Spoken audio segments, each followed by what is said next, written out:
the A24 team asks me, so did you like release your book 2 weeks before the movie comes out to capitalize on the movie? I was just like so shocked by the question. And I said to them, like, no, like my publisher had announced when my book would be coming out 2 years before. And they kind of like laughed, and I guess I laughed. I'm still thinking about it, so clearly it wasn't that funny to me. But hell yeah, then that gave me the idea as I was watching the movie that like maybe I need to capitalize on this and start being a steward of my industry.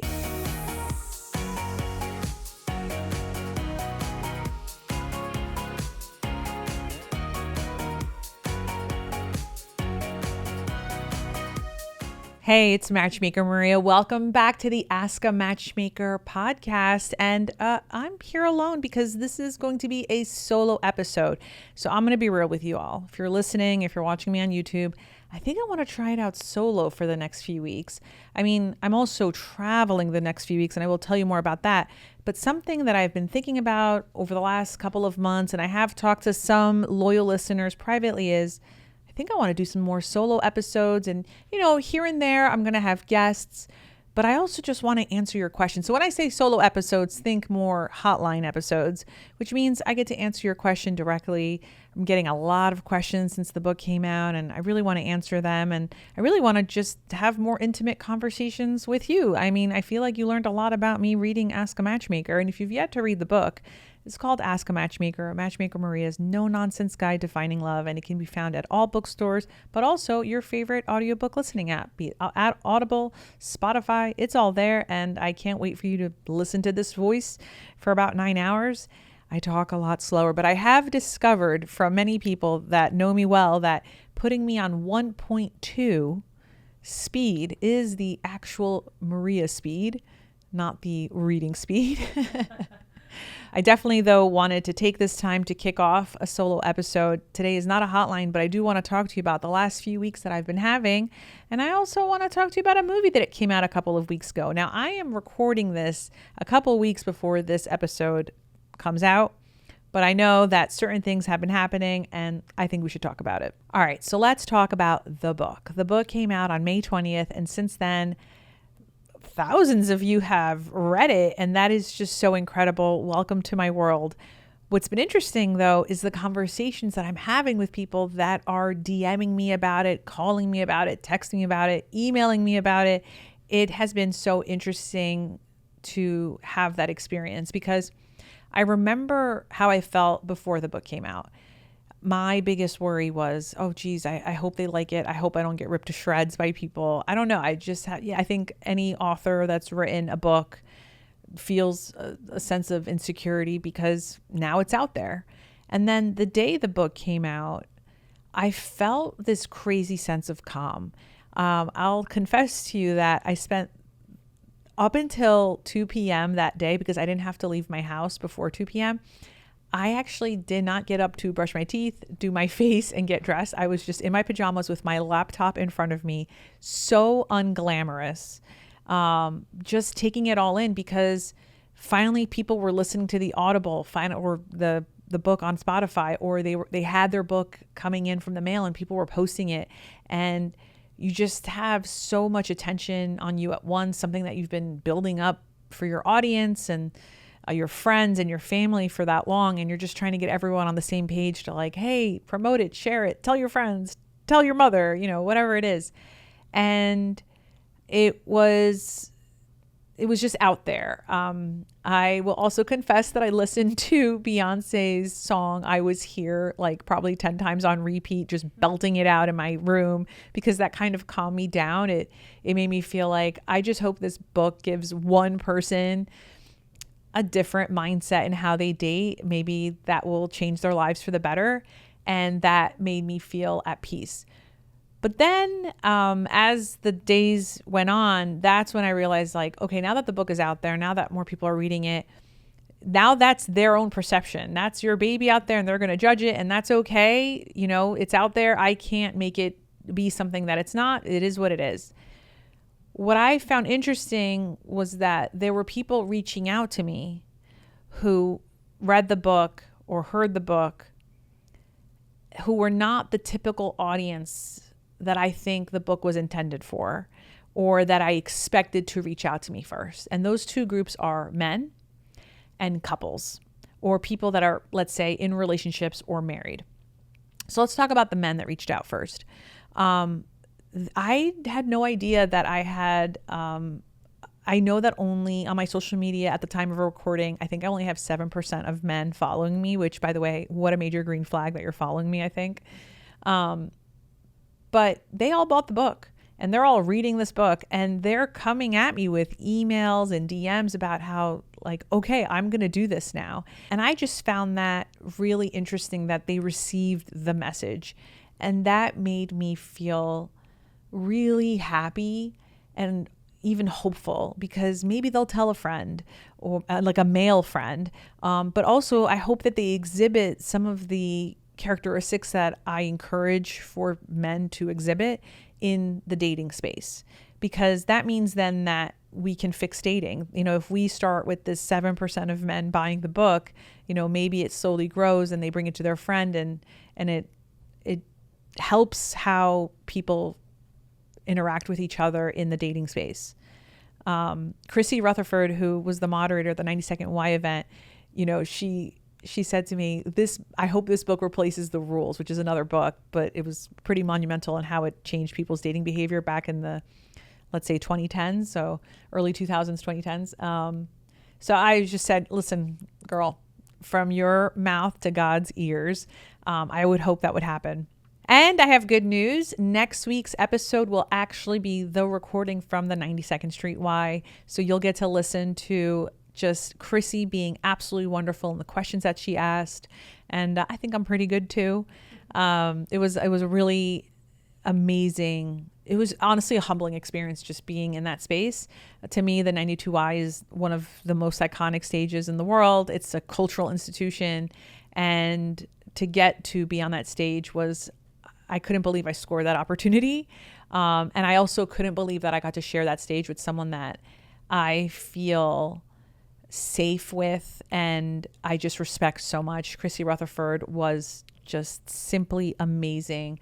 And I'm really proud that I got to do that with her. All right. So then the other group of people that reached out to me were people that were in relationships.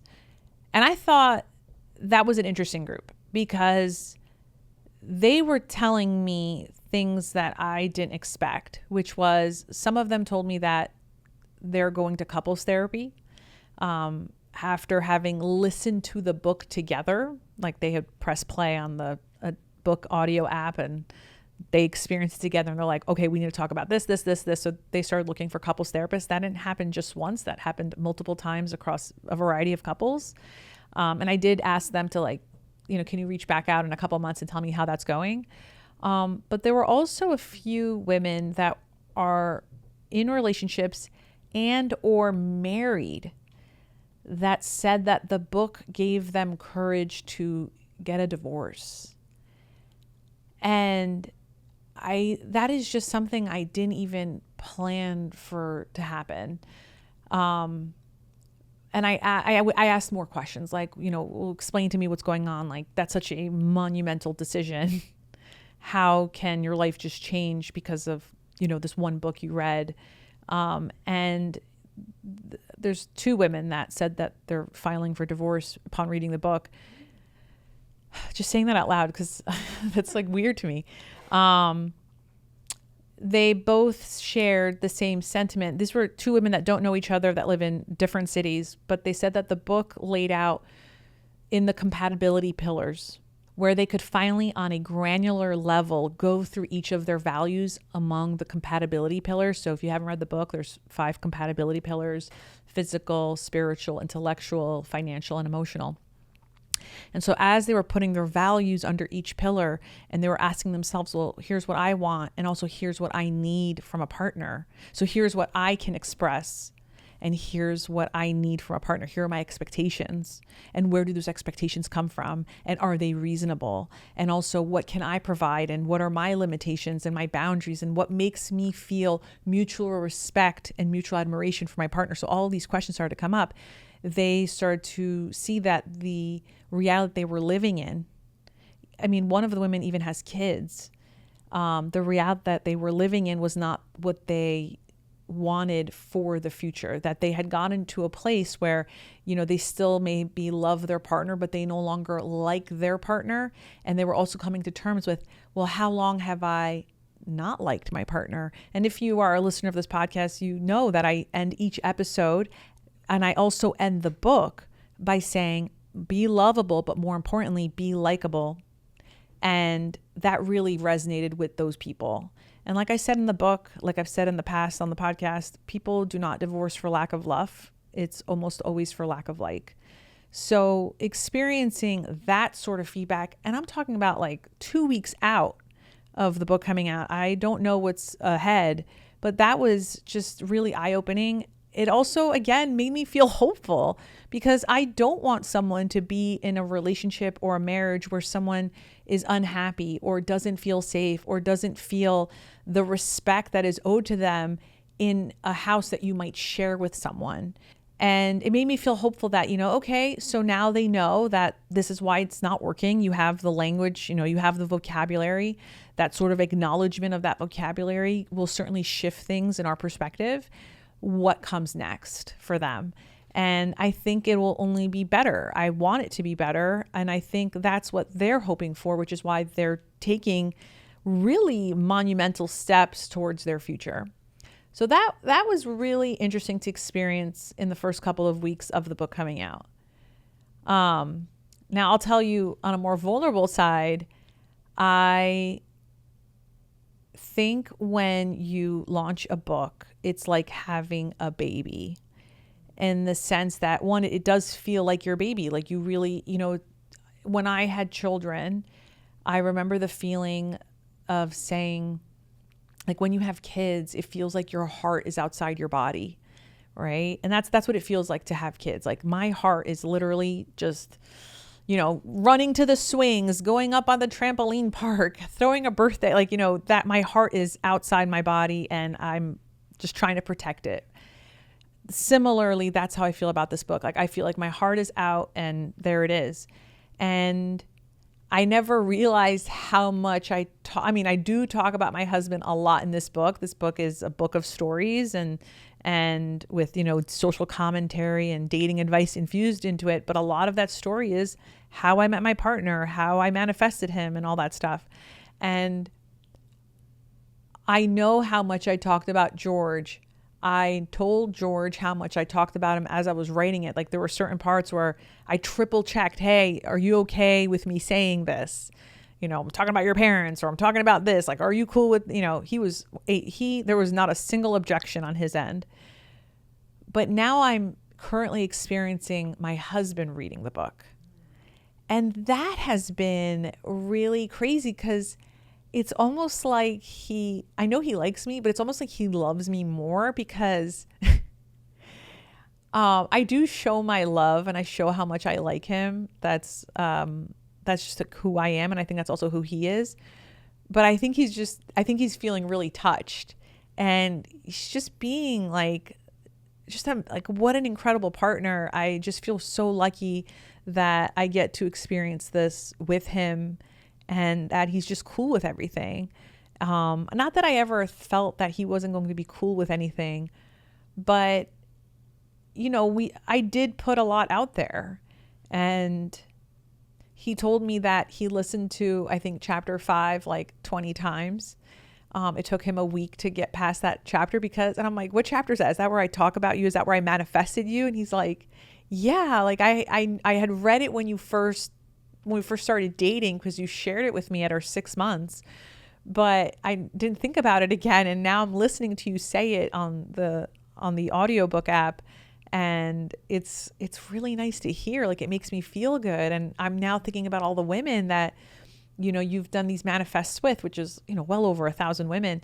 And it's like, I hope that they get to read this to their partner one day too. And I'm like, I hope so too. Like I've seen lots of women read it as vows at their weddings, plenty of women.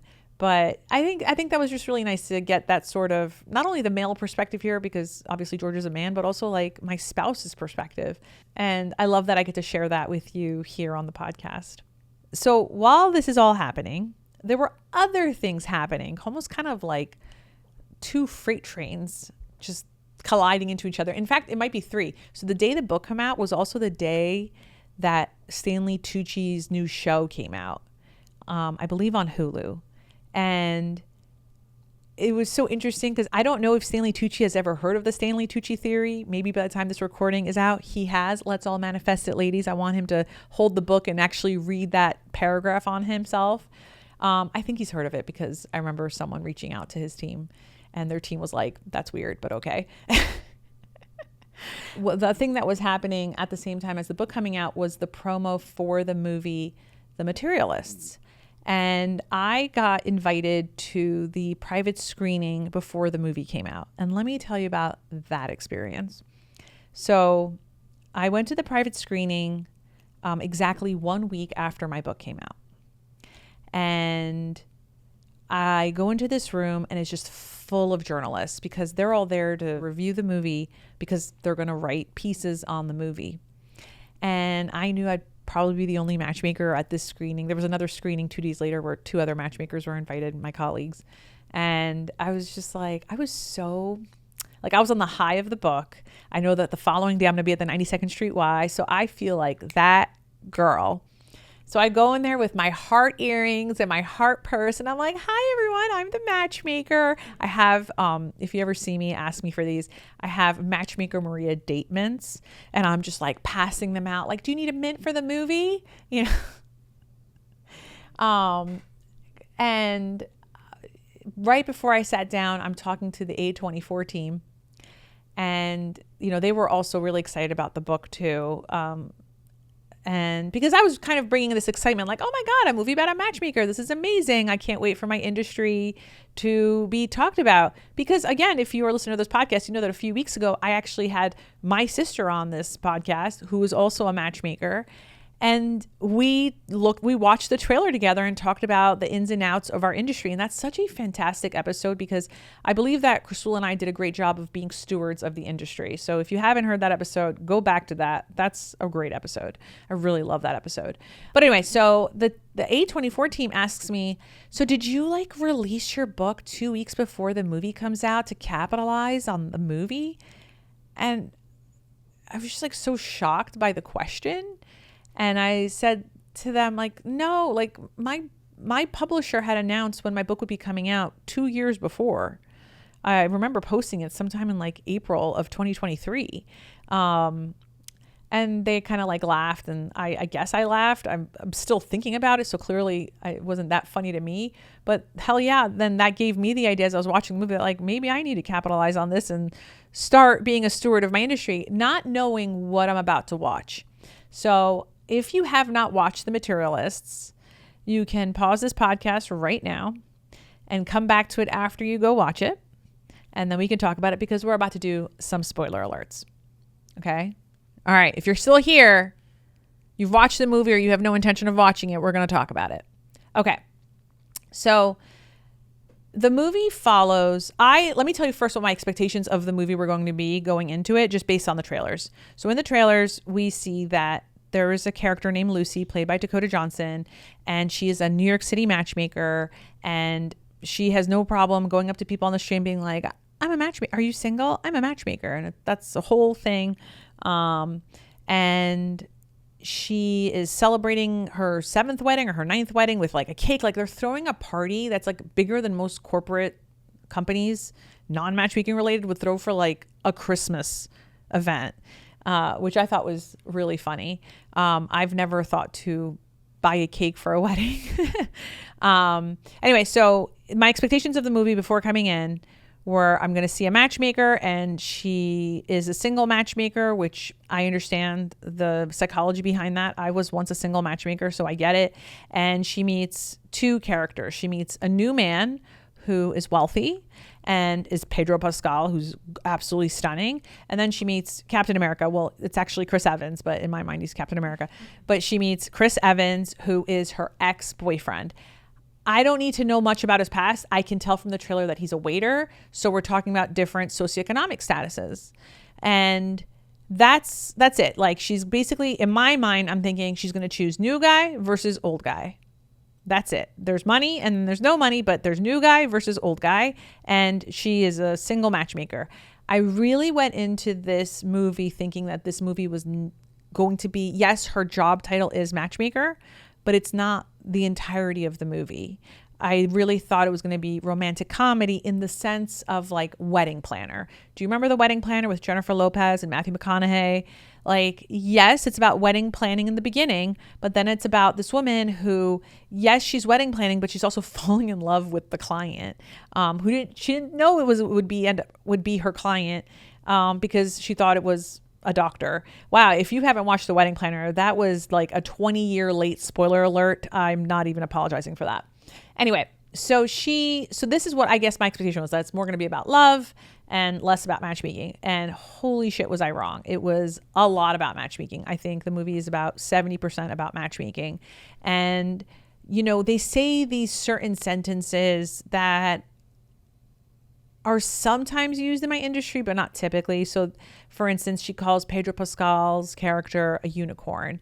And what I believe she means is that he's the kind of guy that you could, I guess, set up with a lot of women, but I don't think you can. I mean, just based on how good looking he is, how tall he is, which is a whole other thing, how financially successful he is, like those kinds of guys, they're dating women who look like Dakota Johnson.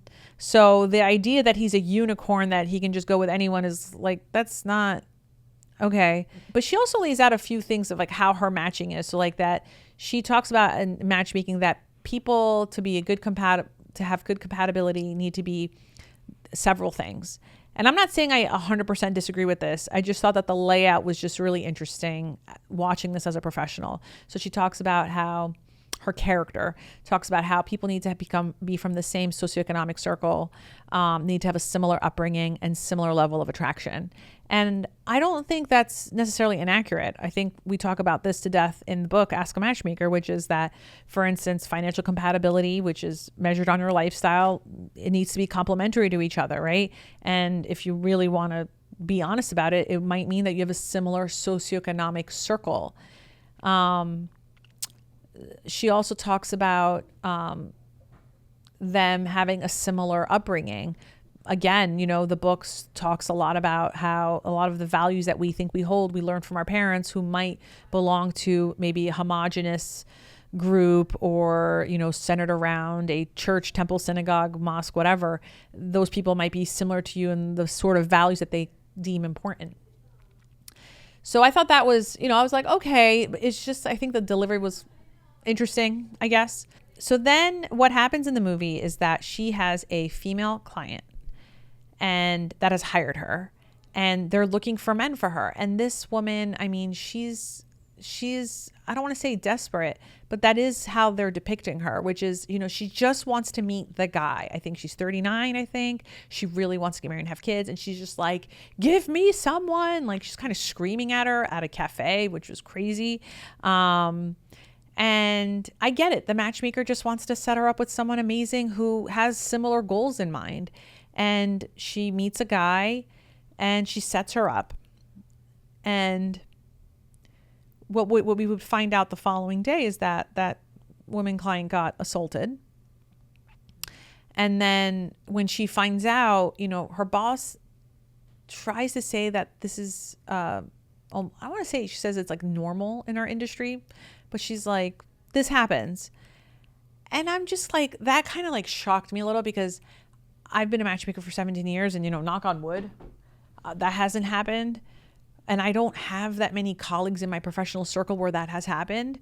I would hope that never happens. And of course we make certain rules with our clients, like your first 2 dates have to be in a public place. You're not supposed to go home with them. Please don't even kiss, like, 1.5 hours time or 2 drink maximum. Like, there are certain things that you want to happen, but also certain fail safes that happen the next day. Right.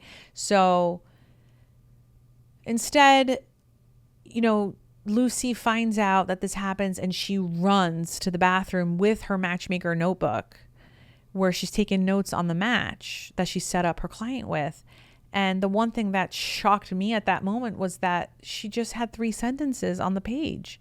She just had his age, his height, I think, maybe where he lives, and then just like a few sentences about him, like I think 2 or 3 sentences, but nothing that's like of value, which tells me as I'm watching this that this matchmaker didn't actually interview the client in the way that I feel like a lot of people who pride themselves, this is their career, would.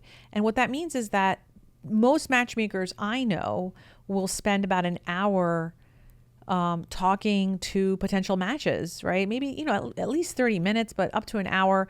And you're not asking them, what are your numbers as it's depicted nonstop in this movie. Yes, there is a number conversation, like what age ranges would you date? And is there some height thing, restriction that you need to talk to us about? Or, what sort of location, what races, what religion, like, these things are conversations that are naturally going to come up in any conversation about dating, not even with me, but even with your friends. But also you still have to have a conversation. And a lot of those conversations that I have with potential matches, or even my clients, of course, is tell me more about your family. Tell me more about your friends. What kind of media do you listen to or subscribe to? What kind of podcasts, what kind of movies? Tell me about, what you did last weekend. Like, you have these in-depth conversations, not only to get information out of them, to build a profile for them, but to also measure their temperament. And I get it. There are some people that are going to be really good guys or great women who, flip the switch on the date and you see their real colors. And of course, as a professional, I cannot control how people are on dates. I understand that. But if I go into my notes, I can at least tell my client, well, look, here's what happened during the call. I'm so sorry. I will tell you that in the movie theater, experiencing that was really stressful for me, mainly because I knew I was the first matchmaker to watch it. And I knew that a lot of my colleagues planned to host watch parties for this movie. So then I was like, okay. And again, I don't know. I feel like maybe I'm overreacting too. And even now that recording this, I'm like, oh God, I'm sure it's a blockbuster. I'm sure the movie's doing really great. I'm sure people are super duper angry on who she chooses. And if you have not seen the movie, now you know who she chose. You're probably livid that she would choose that person. And yes, it's annoying. And if she had read my book, or if she had me as a friend, I would probably shake her and be like, but what do you think will change that you think doing this again is going to work out for you? But anyway, and then the thing that really shocked me in the movie theater, and then I will confess to you that I actually, for a few minutes, I felt embarrassed to be a matchmaker. I felt so embarrassed and like cringy that like I came into this movie theater with so much confidence, like I'm a matchmaker, is when her client, who she stalked, by the way, she was like running after her on a New York City street wearing a trench coat. So cliche. But anyway, the client turns to her and is like, you're a pimp. And I'm not saying that there's no bad actors in this industry. I'm sure that experience, someone's going to watch it and be like, yeah, I know what that feels like or whatever. But it just made me scared, because unlike Law and Order SVU, where we obviously know that that's not how police work actually works, there's hundreds of movies of police and there's hundreds of shows about police, not just in this country, but in all countries. But there isn't that much media depiction of a matchmaker in movies. And so, especially at this level, which, that office resembles what my office looks like, how they're dressed resembles how we dress. So it's like, So that kind of, it gave me a lot of pause. Definitely took the wind out of my sail. But then I started to think about, my industry, and I thought about how can I be a steward of my industry in this book promotion process, and of course in this podcast. And I think talking about it helps. And so I appreciate you being here to listen to this solo episode. But I also want to say that it's okay that this movie exists. I think we need more rom-coms in the world. I wish there was more rom-com in this movie, if I'm being honest. But I also think that, there is a counterpoint. And so most matchmakers that I know are dating strategists, right? We want to help our clients manage their loneliness, understand why they feel dating fatigue, and help them have better dating experiences. And yes, that movie will depict people that are very picky. I have picky clients too, but they're not the majority. The majority of our clients hire us because, frankly, they just trust us more than their own intuition. And they're like, Maria, Crisula, Lucinda, Louie, you do it. And I'll go on the dates that you tell me to go on. And hopefully, that person is a match. And that's all I can hope for. And that's all I really pray for. I will also confess to you that when I go to church on Sundays, I always pray for my clients. Isn't that cute? Anyway, well, that's it for today's solo episode. I'm so happy you basically listened to this confessional. I hope you like this format coming up over the next few weeks. Like I said, next week we will be posting the 92nd Street Y conversation that I had with Chrissy Rutherford. So stay tuned for that. Totally different content. And then in a couple of weeks, you'll hear more from me, but also I'll be answering your dating questions. And if you have a dating question, by the way, if you go to matchmakermaria.com and you hit podcast, you can send your audio question through the website. So if you have a question for me, go to matchmakermaria.com, hit podcast, send in your question. I'd love to answer it in an upcoming episode. Thanks for joining me on this week's Ask a Matchmaker podcast.